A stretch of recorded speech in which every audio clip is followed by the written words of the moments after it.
WNST.net. We are making some changes around here, as we've been talking about the last 3 or 4 months. If you've seen the Baltimore Positive logo, if you've heard me talk about it, or the hashtag at Baltimore Positive, all of it inspired not really just by this guy, but probably from the first time I met him. And I've told this story a number of times because we've been out on the sales and growth trail for Baltimore Positive. I'd like to welcome former Baltimore County Executive Don Mohler on. That's quite a title I have to give you now. For the first 26 years here, you were just my pal from the sports huddle and my former high school guidance counselor and all that stuff. But now former Baltimore County Executive, so there's a whole different tone I have to have with you, I think, right? I think any tone you'd like to have is fine. As I tell everyone, it was an incredible honor completing the term of my friend Kevin Kamenetz. They always say you're never too old to learn anything, and I certainly learned a lot in that 7 months, and hopefully be able to put what I learned in that 7 months to good use as the next part of our journey.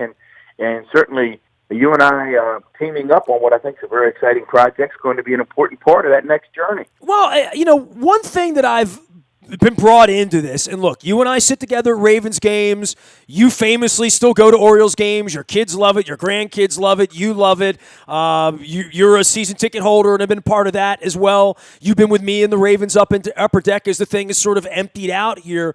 And as Kevin passed and you took over and you and I got together at Ravens games last year in the second year where seats are empty and I'm bitching every week about not being able to get my tickets away, and my Dear Steve Bisciotti letter is coming too, I'm still sort of feeling my way through what I really want to say to the owner of the football team in an offseason where he's not speaking to anyone, is that I live in the city. My condo is famously on the market, and no one's buying homes here. The story came out last week, and I know you've been away for a couple weeks. We've lost 1% of our population. And I'm thinking to myself, we've lost 1% of our population. Steve Bisciotti's lost about 40% of his population inside the stadium, which means the city has lost about 40% of that population. It's not coming downtown on Sundays and spending money or going to the Rusty Scupper for a crab cake or going over to Roost Chris after the game or whatnot. And you live in Catonsville, and I'm a Dundalk guy who has moved into the city where back in the county, people in the 80s told me not to move into the city. You can't send your kids to school in the city. All that stuff I heard back in the 70s and the 80s. And here we are in 2019 in my business, my life, my sports, my wife and I, our investment, our condo, everything I do is about Baltimore. And I don't see anyone stepping up to say, I want to save Baltimore. And this was before the mayor thing happened, which I know your private thoughts on that. You can give me your public thoughts on that a little later on. But you and I started talking about Baltimore Positive like last summer and about, how can we make the thing better? And I said to you, you're running a branch of the government, but it's got to affect Baltimore County. It's got to affect Catonsville. There was a riot again at East Point Mall, which is 5 feet from where my son lives. It's where I grew up. I know the carnival. I know the bowling alley. I sled down that hill. I walked down that hill. I walked through that parking lot. My mother got mugged in that parking lot in 1975, 76, walking over to Pantry Pride. So, I know the area well, and the city, the county, Anne Arundel County, Howard. Don, it's all one as I see it. It's Baltimore. People in Hartford County used to feel aligned with Baltimore. Now I'm down in Pasadena seeing friends of mine who own multiple businesses that say they're never coming back to Baltimore because their car got keyed when they came in by Squeegee Boy at the corner, and they're mad at the Ravens about the knee, and they just say, I'm going to eat dinner in Anne Arundel County, and I'm not going to go up to the city. That's bad, Don. That's bad for us, man. And Baltimore Positive for me, if you want to know what Baltimore Positive's about, it's about that's got to change. That's got to change. People got to come back to the city, and we got to make it a place people want to come back to. Well, there is no doubt, and the key from what you just said, and the key takeaway, I hope for folks who are listening, is that Baltimore County, Baltimore City, Anne Arundel County, Baltimore City, Hartford County, Baltimore City, Howard County, Baltimore City. Wycomico County, Baltimore City. We're all joined at the hip. And the strength of this state, the strength of this region will come from the strength of Baltimore City. This is a great city, Nestor. Yes, it's going through very, very difficult times, but there are great people in this city. There are great people working hard to make this city better each and every day. They have stories that need to be told. You and I are going to do our best to tell those stories. But anyone who thinks that the answer is to simply wall off the city, pretend it doesn't exist, and just stay out in our nice little suburbs and everything's going to be okay. Everything won't be okay. We all have a stake in the success of Baltimore City. It's a city that, as we said, is facing incredible challenges. I was very disturbed again recently to see the drop in population. I mean, Nestor, the city's about to drop under 600,000 residents. Baltimore County has almost 840,000 residents. Baltimore County has basically 250,000 more people than Baltimore City. The city's fortunes have been on decline for a number of years, and we have to turn it around. And I think there are some positive signs. I mean, despite the recent difficulties of the mayor, I think the fact that we were able to hire, by all accounts, just an outstanding police chief in Michael Harrison. I have real hope for that. I think he truly gets it. I think he understands that public safety and crime prevention is a community effort. There's just not one simple solution. It's not as easy as saying, let's just get those kids off the street. Let's get those kids off the lawn. It's not as simple as that. We've got to have true reinvestment in Baltimore City by businesses, by community. We've got to have that spirit. And you've talked so many times, I mean, and you and I are going to talk more, a lot more, as we move forward in Baltimore Positive. But you've talked so many times about your love and admiration for former mayor and former governor William Donald Schaefer, and the his statue's sitting out here. I remember when Ed Hale was trying to get it built, and I mean, I look at him as the reason we're sitting in the Upper Decker Ravens games. I mean, almost single-handedly. Like, I know it's never single-handedly, and you know that having been a vital part of government because it is about the people. But we're still paying for these stadiums, right? I mean, that's part of having the team here. Everybody in the state is paying for the Ravens and the Orioles, and I know Bisciotti's making the money, and the Angelos family's made all this money, and that's cool. But I'm going to be challenging them to be civic leaders, not someone that lives on a boat in Florida and writes a check to either here or New Orleans and churches, and that's all wonderful. That's great stuff. But what about here? What about here? It's not about writing a check. It's about being invested in what's going on here. I live here. I work here. I hope to live here and work here forever, and I'm really worried. And I know cities ebb and flow. Places ebb and flow. Places get better and they get worse, and there's no better example of that than when I bring up Washington, D.C., which when I met you in 1982, I was going into high school, and I remember you were our guidance counselor, then you became assistant principal later on in the run there. When my boys and I were running down to D.C. in 84, 85 to DAR Constitution Hall and, going to shows down in Washington, D.C., man, D.C. was like, wow, what a bad, scary, dangerous, shot up, frightening, dark, ominous kind of place. And now D.C. is perceived as this, incredible, safe, industrious, move around, and what the sports franchises, Abe Poland buying up a shot up part of town and building a hockey rink and you build it and they'll come and all of that. That's what Camden Yards was for Baltimore in 1992, and it's not that anymore. And that worries me because the one thing that did bring people downtown, 3.5 million strong, was the baseball team. And this is where sports and in leadership and money and business and Fortune 500 companies and civic will get involved in this because St. Louis tried to step up and save the Rams. They put together a new package. A bunch of politicians stuck their neck out, and they were going to do this up the riverside and build a new thing when the league never wanted them to even bother. The league just said, we want to take the team. I don't think that's the case in Baltimore, but I think all of the problems with bringing a football team here 25 years ago where all the research told Paul Tagliabue that he wanted to go to Jacksonville or go to Charlotte or go to Memphis or go to Birmingham or wherever. I don't know that Baltimore would be able to go steal a baseball team now, right? I don't know that we would ever be able to get a stadium built now. And if being downtown isn't good enough for the Baltimore Orioles, if people won't come downtown to see the Baltimore Orioles, then the Baltimore Orioles aren't going to be here long. That's a fact. Right. And it's complicated. You and I have Sure. talked about one of the things, Nestor, that I hope people will find exciting about Baltimore Positive as we get into it and as we begin to communicate with folks and really encourage them to become part of the discussion, is that they're going to get a kind of real honesty that you don't always get throughout the media. And I'm not critical of the media at all. I've dealt with the media for 25 years. I'm sickened when the president talks about fake news. As I've said, I've had, many good friends in the media who have worked hard to hold me accountable. There were times I was mad at them. There were times they were mad at me. But I always respected the role of a free press. But I think what people are going to get when you and I are discussing and talking with really smart people about the future of Baltimore City is they're going to understand that you and I don't always agree, and we're real comfortable pushing back at one another. For example, we've talked privately.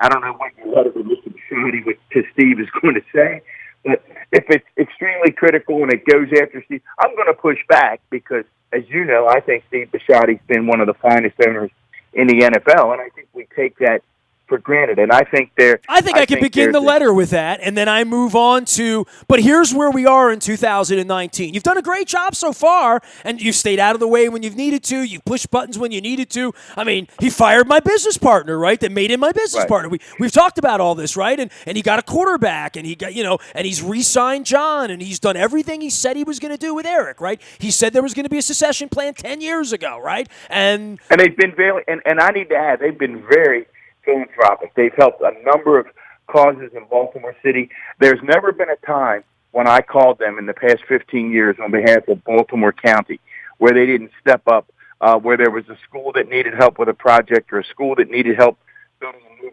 field. So I can even say no one has done more than them, and I can say that with my heart, right? I see the players out all the time that they have given to the 99.5 percentile. If you want to accuse them of not giving 100%, all right, they don't give 100, they give 99.5, okay? But let's not act like there's a half heart. I agree. I agree with everything you're saying. Then there's but here's where we are. Despite the fact that you've run at 99.9% for 23 years, and Ray Lewis has done this, and Joe Flacco has done that, and Torrey Smith has tried this, and all of that other stuff, here's where we really are. Let's take a real hard look at where we are. I have a PSL I famously can't get rid of that some of his employees are upset for me going on the radio and saying that. And I said, but it's a fact, and it's a hard fact that they have to take honestly, is that I did make an investment in the Ravens. I'm booked on a flight to Seattle. I'm waiting on flights so I can book to L.A. I'm doing a bus trip to Toronto and Niagara Falls. And nobody's more vested than me. No one has more at stake for them to be successful than me. But this is where I get to be the journalist and ask the hard questions and say, where's Steve and all? What does Steve think about the city exiting out, people leaving the stadium? What does Steve think the answers are? What can Steve do about this? What can the Ravens do about this? How are we going to get people back into the stadium? How can I be helpful? How can you be helpful? What's the message to the fans? What's the message to the fans that are pissed about the knee? Or is there any message at all? I don't know. I know that sort of turtling up and not having an owner who has always been honest, always been out in front of things, always been almost dangerously honest. I don't know the plan. What's the plan here, Steve? Because this is tricky right now, filling up a stadium. And I would push back, and I would say I think the plan is pretty clear. The plan is it's a complicated issue, Nestor, and this is what's exciting about Baltimore Positive, and this is where you've been really open and honest, I think, about really wanting, not leaving sports behind, but at 50 years old, you're interested in really engaging in important discussions, becoming what I refer to as the thought leader. And as we talk about these issues, they're not easy. And if they were easy, they could be quick, and we could move on, and it could, hopefully we'll be able to blend entertaining and thought. And in that vein, I push back again on when you say, what's the plan for the Ravens? And I know you don't agree with what I'm about to say, but I think the big part of the plan is to put a high-quality football team on the field again. And I point that's the most important thing, as they say, right? But that's what they would say, though. They're winning. The last few games of the season last year, the stadium was packed. Nothing was different. The social conditions hadn't changed. The players taking a knee was still in the rearview mirror. It will still be an issue for some folks for years to come. That's just a choice they're making. You and I disagree with it. We think it's silly. We think it's short-sighted.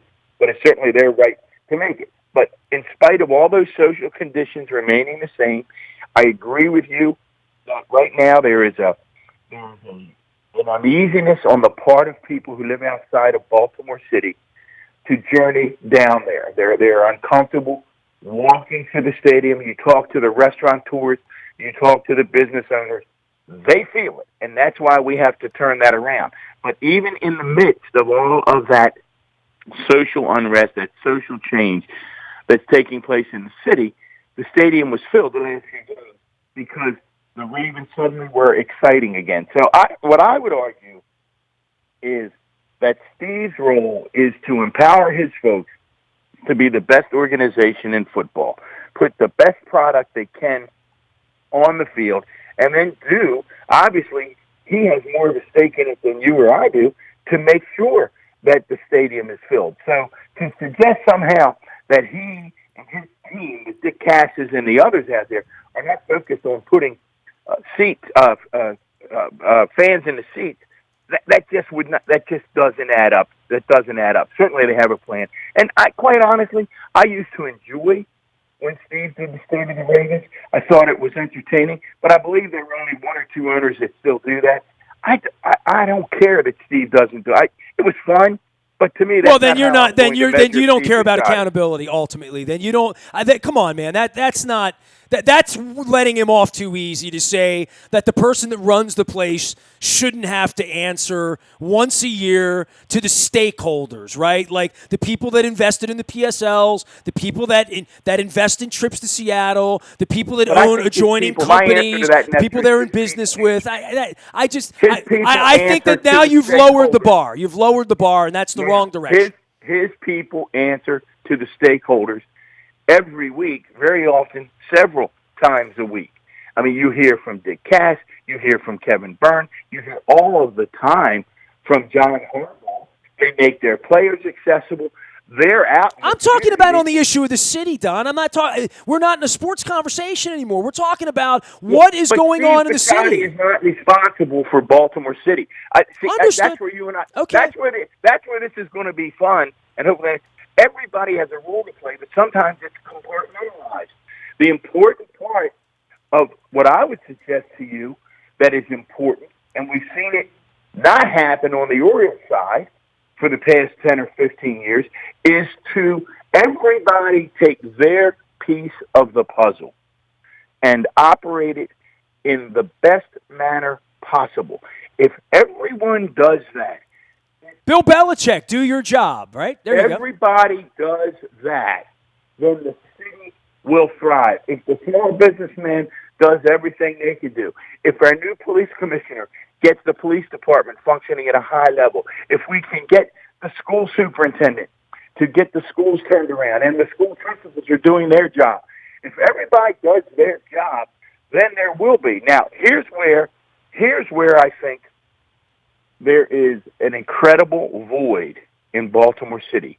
We have yet to identify the next major cheerleader who wants to jump into the public arena and say, we're going to turn this city around and we're going to make it better because it is a great city. It's a great city. Well, Don, you know as well as I do. You were over in Europe for a couple of weeks, and I was supposed to be in Europe, but I'm not in Europe, but I was in Phoenix a couple of weeks. We travel. We get out a little bit. You were in New York last week, right?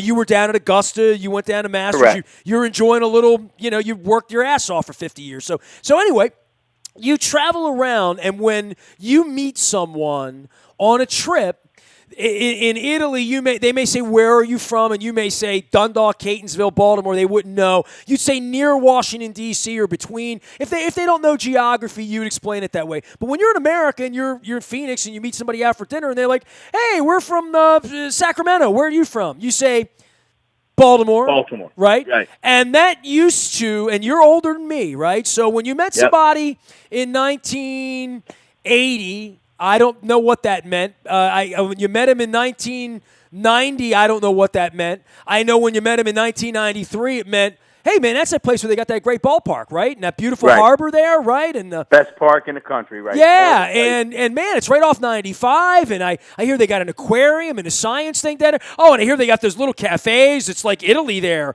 or and they got that bar thing. It looks a little bit like Amsterdam and a little bit like Ireland. What's it? The Fells Point place? Yeah. And that big hill with the cannons. Yeah, Federal Hill. Oh, yeah. So now when you see people in 2019, I guarantee you, Don, that if you and I were to do this, and we'll do this one day, you and I'll be on a trip somewhere, and we will just randomly, you being the politician guy and me being the wannabe, we'll walk up and just meet people somewhere else and say we're from Baltimore and say to them, what's the first thing you think of? Well, you know what they're going to say? The Wire. They're going to say The Wire.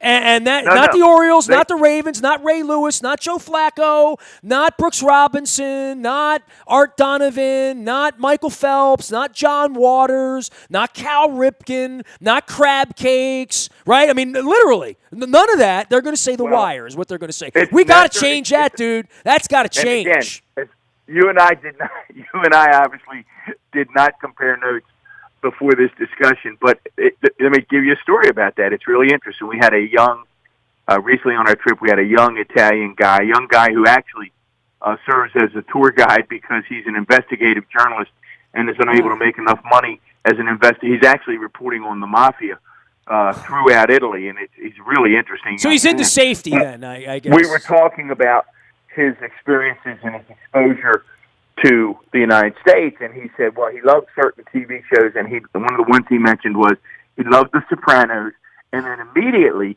someone in the group who was not from Baltimore said to him, well, if you like that, you really need to watch The Wire, because it really tells you what's going on in American cities. So you're absolutely right. So we need to find those voices who are going to step up and say, and I like the way you say it, if this is unacceptable, that Baltimore can be better than this. And we've got. I can't enter a conversation with someone saying, hi, I'm Nestor, I'm from Baltimore. Oh, whoa, you might have a gun, right. Like, I don't want to hear all. I mean, that really is starting to piss me off, Super Bowl after Super Bowl. Because I have a sense of pride, right? I mean, that's the reason I like the Orioles and the Ravens to begin with, and it's the reason that the Orioles sort of disgust me, because what they've done to the word Baltimore and where the pride is and where the pride in the community and what has been done to me over the last 13 years as someone who has pride in the community and has asked them to step it up and be a prideful, bastion of the community, an ambassador for the community. I don't know. That's where I get sideways with the Orioles, and to some degree, it's where I think the Ravens need to step up and be a part of rescuing Baltimore. That I want to go back to your quote. Steve Bisciotti is not responsible for Baltimore City, and I agree with that, but then who is? Who is? If it's not the billionaires, if it's not the guys we built stadiums for who've made billions off of it, then I don't know who else. If they're not a part of the package, then we're all in a hell of a lot of trouble, really. It has to be those people. No. That's a different question that you just raised, or different points you just made. He certainly is part of the package. And I would suggest that his part of the package begins very soon with the draft and putting together a team that is exciting with playmakers that makes people say they want to go downtown. Listen, Nestor, long before the Baltimore riots, I was meeting with some folks in Ravens Nation, some very good people out there, and we were talking one day about what scared them in terms of not only the Ravens but the NFL. And I think I've said to you before, one of the folks in that discussion looked me directly in the eye and he said, I can tell you without even thinking about it, it's the home experience. And they said, Don, it is so easy with the 70-inch screens and for the person to wake up on a Sunday morning and say, it's going to be cold, it's drizzly. I mean, you and I probably, and the group that comes with me, my son-in-law, my uncle, my nephew, we're probably dinosaurs in that we sit out there in the pouring rain, in the snow, and we say, daggone it, we've got these tickets. We want to be part of this experience. Well, I remember not having a team, right? Like your son grew up without football. You never thought you'd take your son to a game, right? Literally, right? Say that again. You never thought you would take Jeff to an NFL game in your life, unless it was a Redskin game and you had to suck it up and go down there, right? Correct. I never thought we would. So, but the bigger point was that this individual with the Ravens recognized that home experience, not having to pay for parking, not having to pay for the beer, not having to pay $10 for a sandwich, that I can sit here and you know what? It shortens the day, because even if you're not tailgating, you're still leaving home if you live in the suburbs 11:30. You're still, by the time you walk to your car and get home, it's 5:30. If you're watching it at home, you walk into your family room at 1:00, you turn it on, at 4:00 you turn it off. You're starting to sound like an old guy to me. I mean, and I know you're not, because you go to the games. Hey, wait a minute, but the point being that I opt for the 11 a.m., 5:30 option because I love being out there. I don't think there's anything like being in an NFL stadium with 70,000 people cheering your team on a Sunday. It still gives me goosebumps. I still love the experience. I've often said that when I worked for both Jim Smith and for Kevin Kamenetz, one of the things I was most appreciative of was that neither one of them ever made me go with them to a game on a Sunday and sit up in the luxury suite. Because as I point out to folks, if you're an elected official and you're in a luxury suite, you're really not watching the game. You're working. You're talking with people. You're engaging with people. And I said to them, that Sunday to me is special. It's family day. It's about friends. And they were both respectful of that. And I think the key to the NFL is to continue to provide that experience. When you say what's Steve done for the city, the investment that team has made, Nestor, in millions and millions of dollars in upgrading the experience, from putting in elevators to expanding the video boards. They didn't have to do that. They did now. Partially self-serving, of course. We live in a capitalist nation. And when you say, do they care that they're having trouble selling seat licenses? Of course they do. They care a lot. They care a whole lot. And honestly, I don't think they know what to do about it. They're trying to turn that around. I don't know what to do about it. I mean, I sit here on the radio and say, why do you love the Ravens less? Why don't you come to the games? Why, I don't know. Why do you not want to go to Buffalo and Toronto with me in December? I know the reason for that. Because it's Buffalo in December. It's probably 150 on the list of insidious things that this president has done. But the damage, again, the divisive nature. This president's destroyed my football team. Literally, right. Yeah. I say to people all the time, in terms of kneeling down, it was Colin Kaepernick and one or two other people. It had not even become it was long past being a story. No one was even reporting on it. But again, when one of the news cycles turned negative for the president, he thought, what can I do? Oh, I know what I'll do.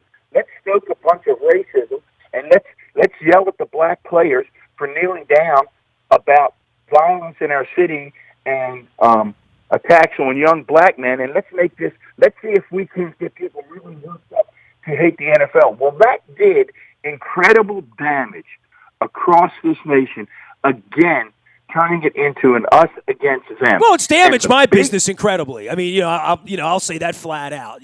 We lost sponsors because guys kneeled in London. That's a fact. Right. Tens of thousands of dollars in my case. So, yes, I do feel it. Yes, it's very, very real and visceral to me. So Baltimore Positive, when you and I were sitting around having a beer, talking about what we could do together because we enjoy one another, we thought there had to be an opportunity to work together.